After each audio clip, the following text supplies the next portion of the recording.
오늘 우리에게 주신 하나님의 말씀 잠언 31장 10절부터 31절까지 말씀입니다.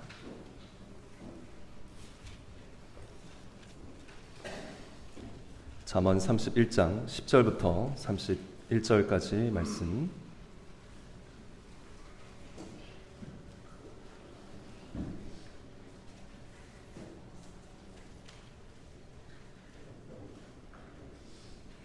이것은 하나님의 말씀입니다. 하나님의 말씀을 들으십시오. 누가 현숙한 여인을 찾아 얻겠느냐? 그 값은 진주보다 더하니라. 그런 자의 남편의 마음은 그를 믿나니 산업이 핍절치 아니하겠으며 그런 자는 살아있는 동안에 그 남편에게 선을 행하고 악을 행치 아니하느니라.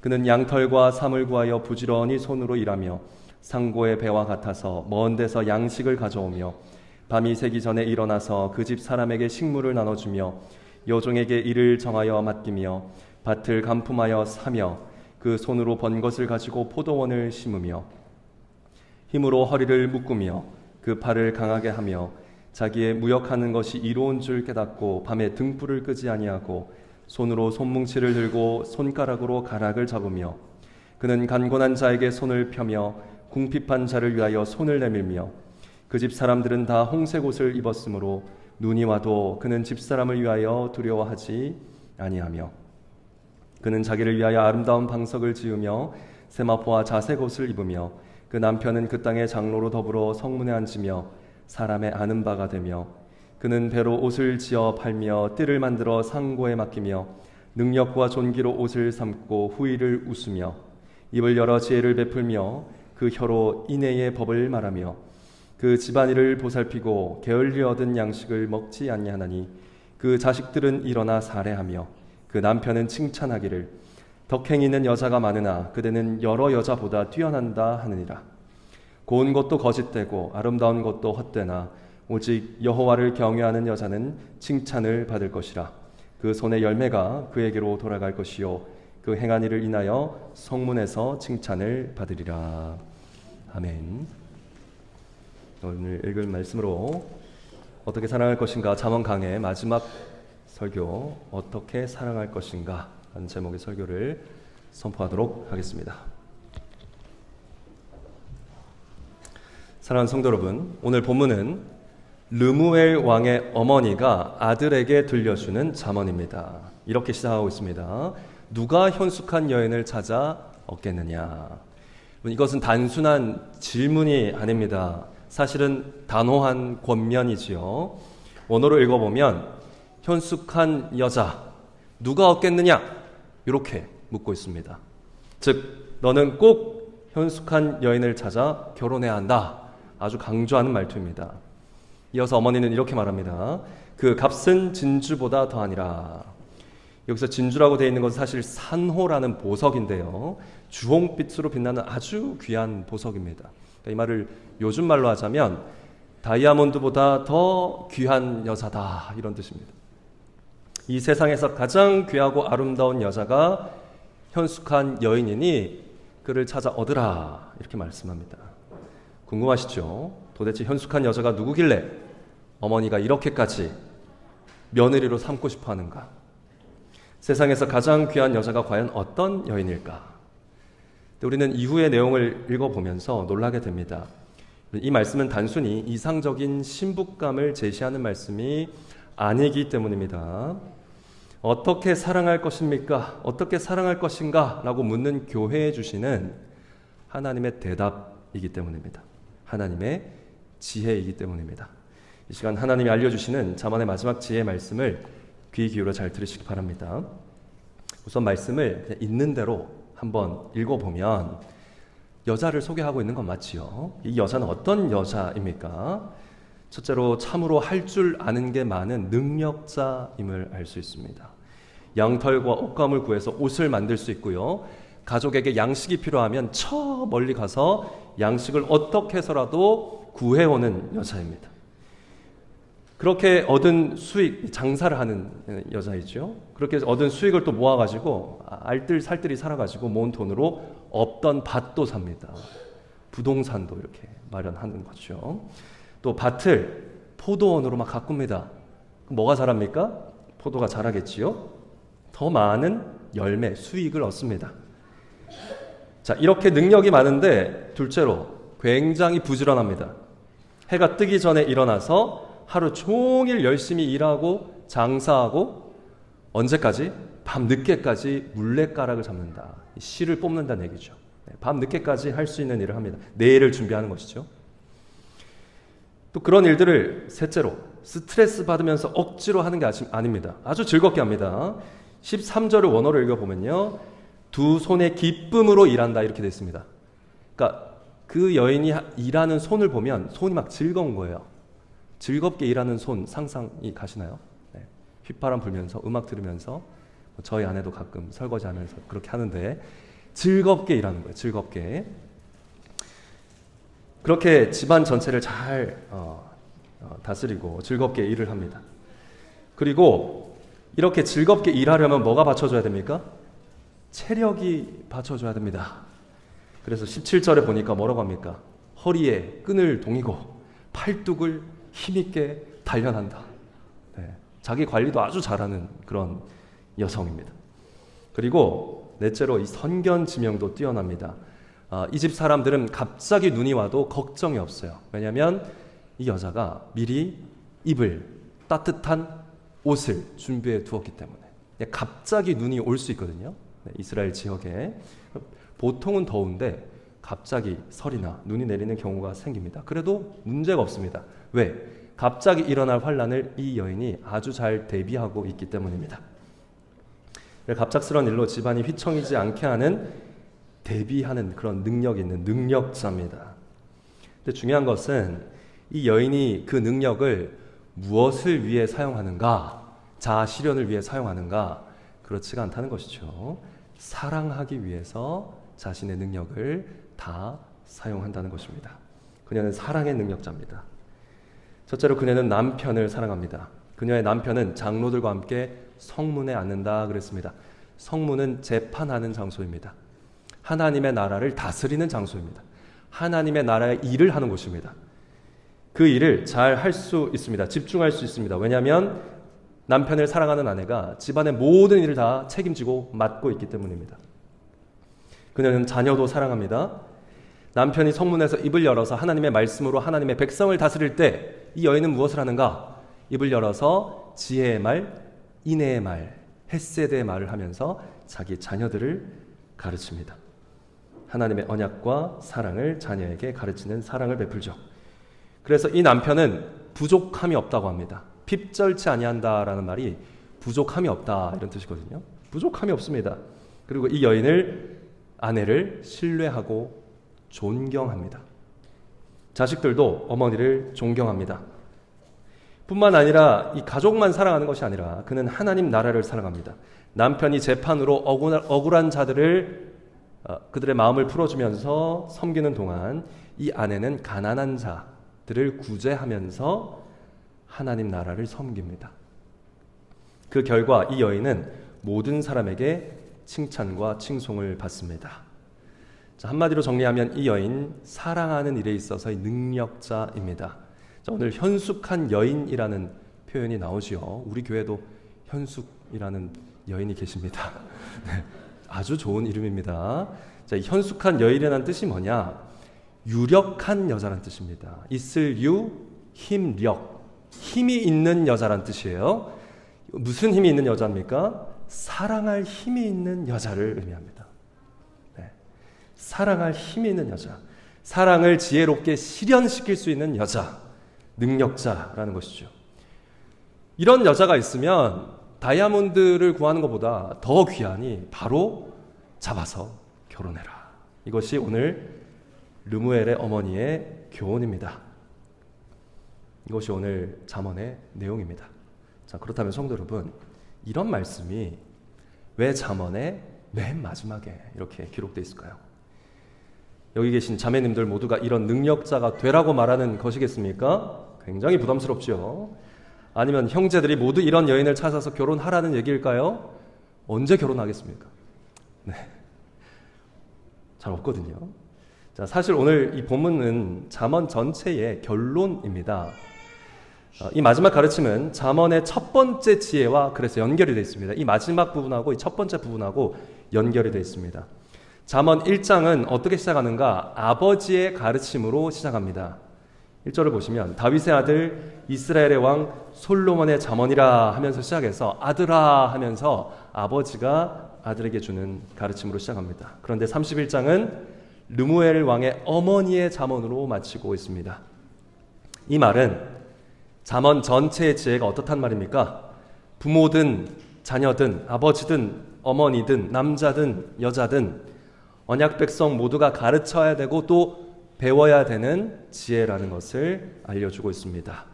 그래서 1장 8절을 보시면 내 아들아 너의 아비의 훈계를 들으며 너희 어머니의 법을 떠나지 말라. 아버지와 어머니가 다 등장하거든요. 이 주제가 마지막에 또 다시 등장하고 있는 것입니다. 또 1장과 31장은 핵심 구절도 똑같습니다. 1장의 핵심 구절이 무엇인가? 여호와를 경외하는 것이 지식의 근본이오늘. 이것이 핵심 구절입니다. 7절이죠.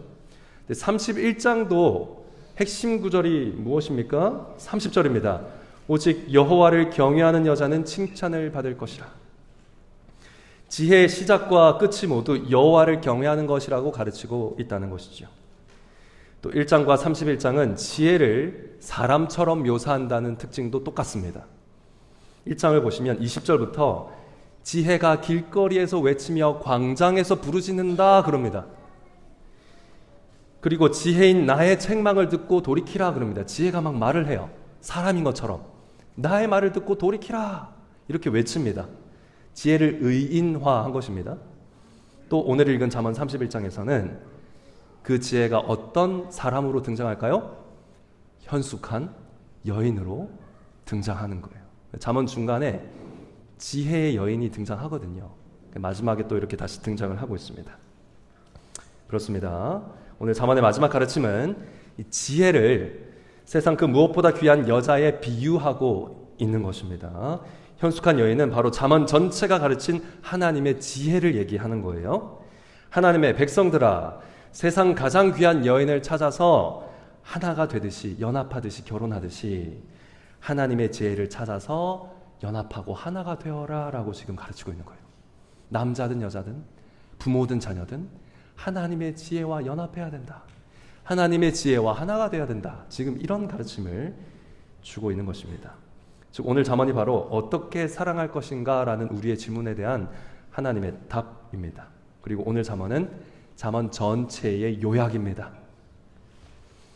우리가 잠언으로부터 모든 지혜를 얻는다면 어떻게 살게 된다? 오늘 이 현숙한 여인이 보여준 것과 같은 삶을 살게 된다는 것입니다. 오늘 현숙한 여인이 보여주듯이 완벽하게 사랑하게 된다는 뜻입니다.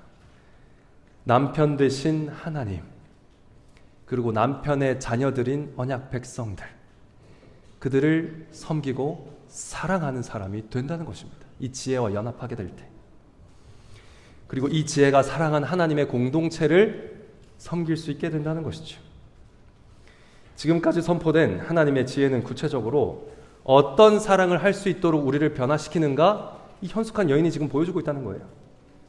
하나님의 지혜는 교회가 어떤 사랑을 할 수 있도록 힘을 북돋는가? 오늘 현숙한 여인이 보여주고 있다는 것입니다. 이것을 현숙한 여인이라는 구체적인 그림으로 보여주고 있다는 것입니다. 자, 그런 눈으로 오늘 본문을 다시 보면 굉장히 흥미로운 교회를 향한 교훈을 얻을 수가 있습니다. 다시 보십시다. 하나님의 지혜를 얻으면, 이 현숙한 여인을 얻으면 어떻게 됩니까? 두 가지로 말씀드릴 텐데요. 첫째, 우리가 사랑할 수 있는 능력을 갖추게 되고요. 둘째, 우리가 사랑할 수 있는 성품을 가지게 됩니다. 이 두 가지 변화가 일어납니다. 첫째, 지혜는 우리가 사랑할 수 있는 능력을 갖추게 합니다. 이 지혜는 남편 되신 하나님과 하나님의 자녀들인 언약 백성들을 사랑할 수 있는 능력을 줍니다. 아침부터 늦은 밤까지 두 손으로 일하고 두 발로 섬길 힘을 줍니다. 교회가 남편 되신 하나님의 영광을 위해서 일할 수 있는 힘을 줍니다. 지혜는 하나님의 집을 세우기 위한 창조력도 줍니다. 없던 걸 자꾸 만들어내고 없던 밭을 막 사잖아요. 그러니까 성도에게 교회를 세우기 위한 새로운 생각을 주고요. 지혜가요. 지금까지는 시도하지 않았던 순종을 할 수 있는 창의력을 준다는 것입니다. 또한 지혜는 하나님의 집안 사람들이 서로 필요한 것이 있나 없나 세심하게 관찰하고 살피고 미리 대비하게 하는 그런 능력도 줍니다. 관찰력도 줍니다. 또한 성도들에게 적당한 일을 맡길 수 있는 분별력도 줍니다. 이 여인이 해도 뜨기 전에 아침 일찍 일어나서 집안 사람들에게 각자 할 수 있는 일을 맡기거든요. 그런 분별력을 여러 성도들에게 이 지혜가 준다는 것입니다. 우리는 그 지혜를 가지고 뭘 합니까? 직분자를 선출합니다. 직분자는 그 지혜로 뭘 할까요? 성도들에게 봉사의 일을 맡깁니다. 지혜가 그러한 일을 한다는 것입니다. 그리고 이 지혜는 중요한 일을 결정할 수 있는 용기도 줍니다. 밭을 살까 말까 결정합니다. 지금 멀리 가서 양식을 구해올까 말까 결정할 수 있는 그런 용기를 준다는 것이지요.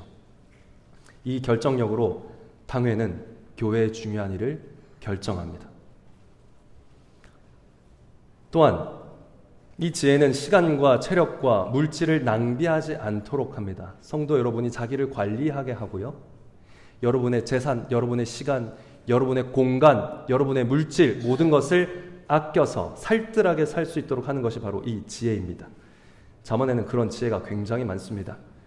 그렇게 아껴서 모은 것으로 어떻게 살게 합니까? 힘든 이웃을 살펴보게 합니다. 그 이웃을 돕게 만듭니다. 그래서 성도는 이 지혜를 가지고 연보를 하게 되고요. 집사들은 이 지혜를 가지고 구제를 하게 됩니다. 또한 미리 어려움을 대비할 수 있는 지혜도 줍니다. 교회가 평안할 때 위기를 준비할 수 있도록 합니다. 그리고 이 지혜가 누구를 돕습니까? 장로들을 돕습니다. 장로들을 통해서 하나님 나라의 통치가 실현되도록 하는 일을 하지요. 또 이 지혜는 남편에게 순종할 능력을 아내에게 주고 아내들에게 남편을 사랑할 수 있는 능력을 제공합니다.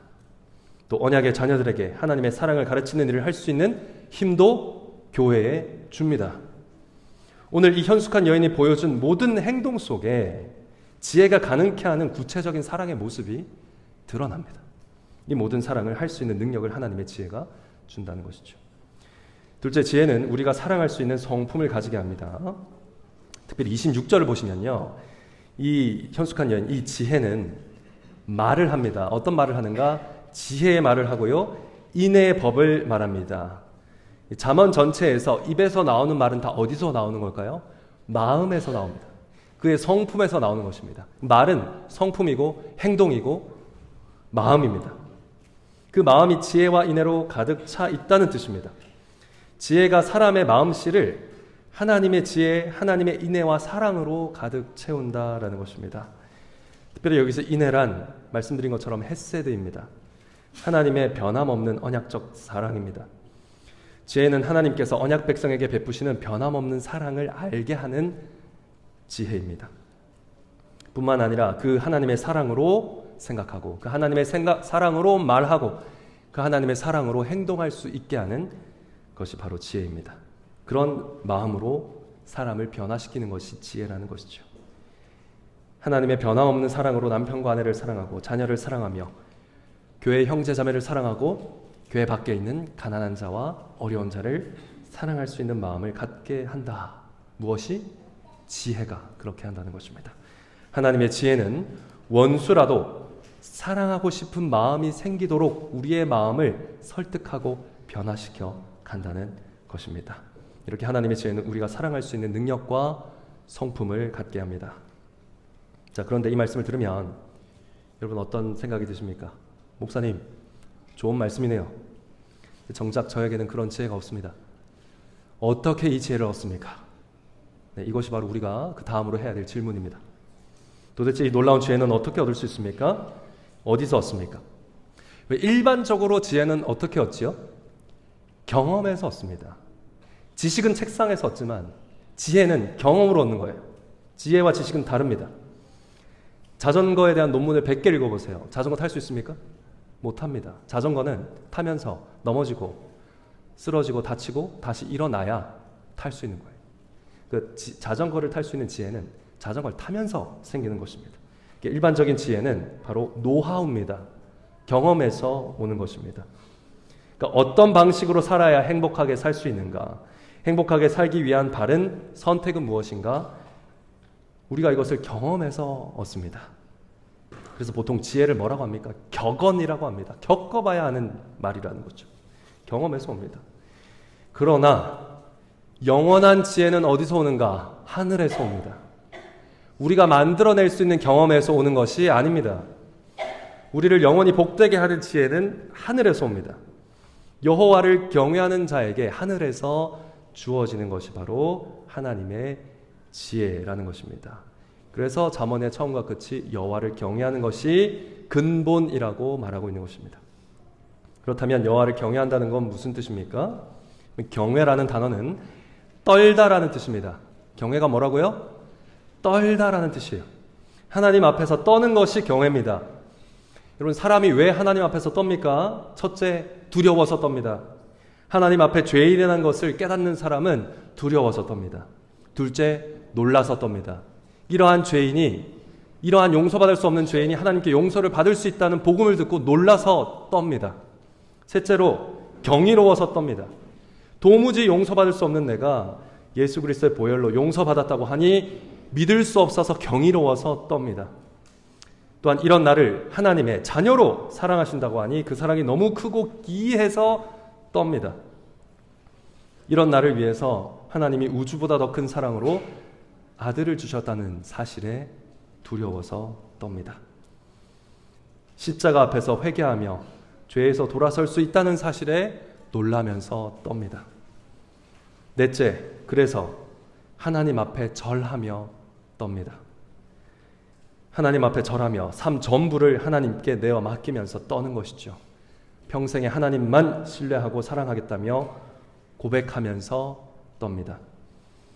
그리고 하나님께서 구원하신 형제 자매들을 바라보면서 나뿐만이 아니라 이렇게 많은 하나님의 백성들이 나와 똑같은 경이로운 구원을 맛보았구나 하면서 놀라면서 떱니다. 자, 이렇게 하나님 경외는 무엇인가? 하나님을 알고 만나고 경험하고 떨고 절하는 것입니다. 이것이 바로 경외입니다.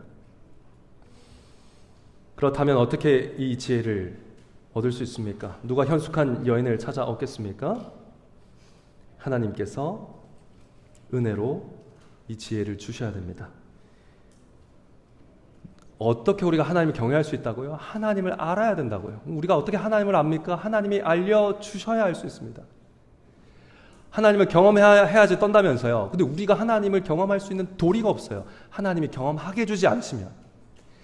그러니까 우리가 하나님을 경외할 수 있어야 지혜를 얻는데 경외하려면 하나님이 은혜를 주셔야 된다는 것입니다. 하나님께서 말씀을 주시고 하나님이 누구신지 알려주셔야 경외할 수 있습니다. 하나님이 말씀 가운데 우리를 만나 주셔야 그 앞에 떨 수 있습니다. 하나님이 누구신지 알려주시는 말씀, 하나님을 만나는 유일한 길이신 예수 그리스도를 통해서만 이 지혜를 얻을 수 있다는 얘기입니다. 그래서 그리스도의 십자가 앞에서 죄를 깨달은 자들만 떠는 것입니다. 믿음의 귀가 열려서 십자가의 복음을 들어야 하나님의 경이로운 용서를 보고 떨게 되는 것이죠. 그리스도께서 손과 발로 행하신 일, 그리스도께서 하나님의 집을 위해서 밤낮 헌신하신 일, 그 일을 설교를 통해서 듣고 믿게 될 때 하나님을 경외하게 되는 것입니다. 여호와를 경외하는 모든 사람이 예수 그리스도 안에 있습니다. 예수 그리스도 곧 하나님의 지혜를 만난 자만이 하나님 앞에서 떨며 놀라워하며 경이로워할 수 있다는 것입니다. 그래서 골로새서 2장 3절은 하나님의 비밀이신 그리스도 그분 안에 지혜와 지식의 모든 보화가 감추어져 있습니다. 그렇습니다. 다이아몬드보다 더 귀한 이 지혜는 바로 예수 그리스도이십니다. 그리스도와 만나지 않는 사람은 하나님을 경외하지 못합니다. 사랑의 능력자이신 그리스도와 함께 동행하는 자에게 사랑할 수 있는 능력이 생기고 사랑의 마음으로 변화되는 변화가 일어난다는 것입니다. 성도 여러분께 사랑에 대한 많은 질문을 받습니다. 긴나들이 때도 받았습니다. 대부분의 질문의 요지가 이러면 어떻게 사랑하면 됩니까? 이런 경우에는 어떻게 사랑해야 됩니까? 라는 질문입니다. 이런 사람을 어떻게 사랑할 수 있습니까? 이런 질문들입니다. 그래서 여러 가지 알려드렸습니다. 근데 여러분, 아무리 목사와 장로가 여러분에게 이런저런 지침을 줘도요, 아무리 잠언이 여러분에게 이렇게 해라 저렇게 해라 말을 해도요, 실패하는 경우가 많지요. 잘 안 될 거예요. 왜 그렇습니까? 왜 잠언을 한 권을 지금 끝내고 있는 이 지점에도 사랑이 힘듭니까? 지혜가 부족하기 때문이거든요. 어떻게 해야 하는지 들어도 행할 능력이 없잖아요. 지혜가 능력을 줘야 되는데 또 사랑하고 싶지가 않잖아요. 밉잖아요. 지혜가 사랑하고 싶은 마음을 줘야 되는데 우리가 지혜가 없잖아요. 그래서 우리가 사랑을 어떻게 해야 된다, 저떻게 해야 된다 말은 들어도 행할 수가 없는 것입니다. 사랑할 힘이 없는데, 사랑을 하고 싶지 않은데 어떻게 사랑을 하겠습니까? 그래서 사랑할 수 있는 성품으로 바꾸시고 사랑할 수 있는 능력을 주시는 그리스도께서 우리에게 오신 것입니다. 자, 그러면 우리가 어떻게 그리스도를 만나고 삼위 하나님 앞에서 떨겠습니까? 하나님, 우리가 그렇게 할 수 있도록 무엇을 주셨습니까? 아주 쉽고 간단한 길을 주셨습니다. 그것이 무엇입니까? 말씀과 기도입니다. 여러분, 다른 답을 구하지 마세요. 말씀과 기도 외에 무슨 유가 있습니까? 너무 쉬워서 우린 그것을 하지 않지만 하나님 말씀과 기도를 주셨습니다. 설교로 들은 그리스도가 지금도 살아계신 그리스도입니다. 여러분, 설교로 들은 그리스도가 지금도 살아계신 그리스도이십니다. 성경에 기록된 하나님이 지금도 동일하신 삼위 하나님이십니다. 옛날 이야기가 아니라고요. 우리가 듣고 읽은 그 예수님은 머리에 넣고 썩혀둘 지식이 아니라고요. 주는 그리스도시요 살아계신 하나님의 아들이십니다. 바로 지금 그렇다는 것입니다. 말씀을 듣고 있는 가운데 오늘 지금 만나야 할 분이 그리스도이십니다. 그 앞에 지금 떨며 지금 기도해야 할 하나님이라는 것입니다. 그렇게 삼위 하나님을 만나서 떨지 않으면 우리는 아무리 좋은 교훈을 들어도 조금도 사랑할 수 없습니다. 아이러니하게도 성경에 대해서 오래 배워왔던 사람들, 성경의 교리를 많이 아는 분들이 설교를 가벼이 듣고 말씀을 읽지 않는 경향이 있습니다. 많이 알아서 듣지 않고 많이 알아서 기도하지 않습니다. 자전거에 대한 책과 논문은 많이 읽지만 자전거를 타지는 않는 거예요. 자전거를 즐기지는 않습니다. 성경을 읽지는 않고 기도를 하지는 않는 거죠. 그런 성도들이 많다는 것입니다. 좋은 책을 많이 읽는 건 좋은데 그러나 성경을 읽으며 하나님을 만나지 않는다면 그것이 다 무슨 소용이 있습니까? 누가 사랑의 마음을 가지고 지혜롭게 손과 발로 낮이나 밤이나 사력 있게 관찰하면서 사랑할 수 있겠습니까? 설교를 들으며 하나님 앞에 떠는 자들만이 이 사랑으로 사랑할 수 있습니다. 내 가족뿐 아니라 교회를 사랑하며 교회 밖의 이웃까지 사랑하는 공공선을 실천하는 그 사랑은 성경을 펴서 읽으며 하나님 앞에 예배하고 절하는 자들만 시도할 수 있습니다. 우리가 사랑을 알아도 실행할 능력이 없고 하고 싶은 마음도 없잖아요. 그럼 많이 배우면 뭐합니까? 실행이 안 되는데. 그것이 타락한 우리의 상태라는 것을 기도 가운데 확인하면서 도움을 구하지 않는데, 사랑의 능력자에게 도움을 구하지 않는데 우리가 어떻게 사랑을 하겠습니까? 여러분, 예수님은 십자가로 성전 휘장을 찢으시고 여호와를 경외할 수 있는 길을 열어놓으셨습니다. 언제나 그 앞에서 떨며 경외할 수 있는 길을 열어놓으셨는데 안 들어갑니다. 예배하지 않습니다.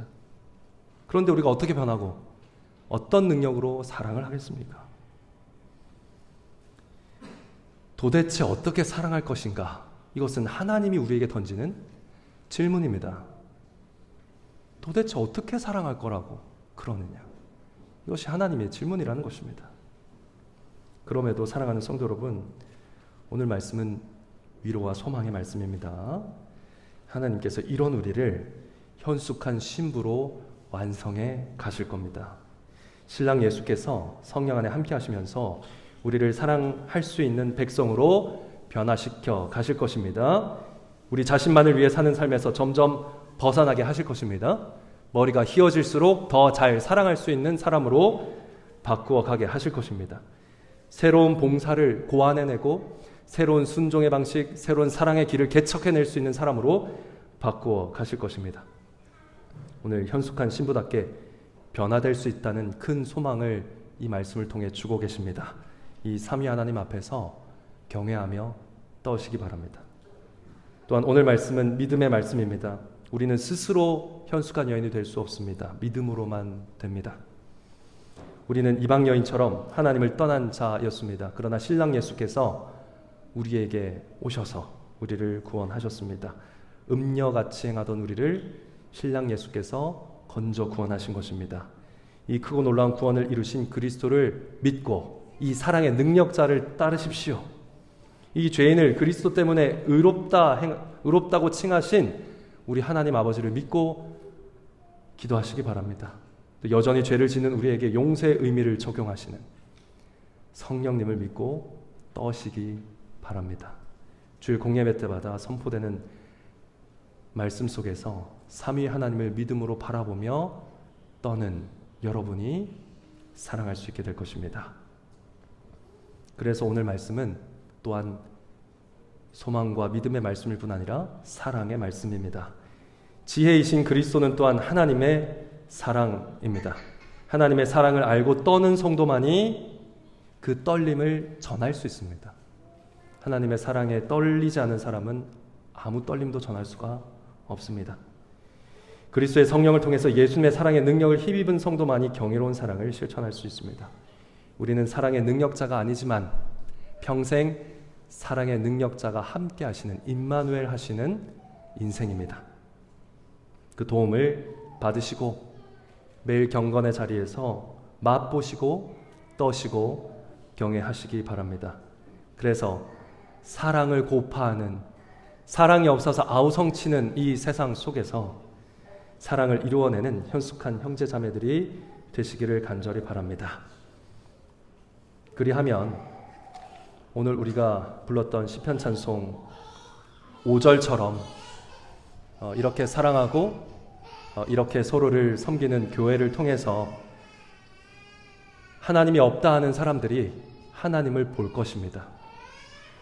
우리가 서로 사랑하는, 지혜롭게 사랑해가는 그 모든 과정 속에서 이 세상은 하나님을 보게 될 것입니다.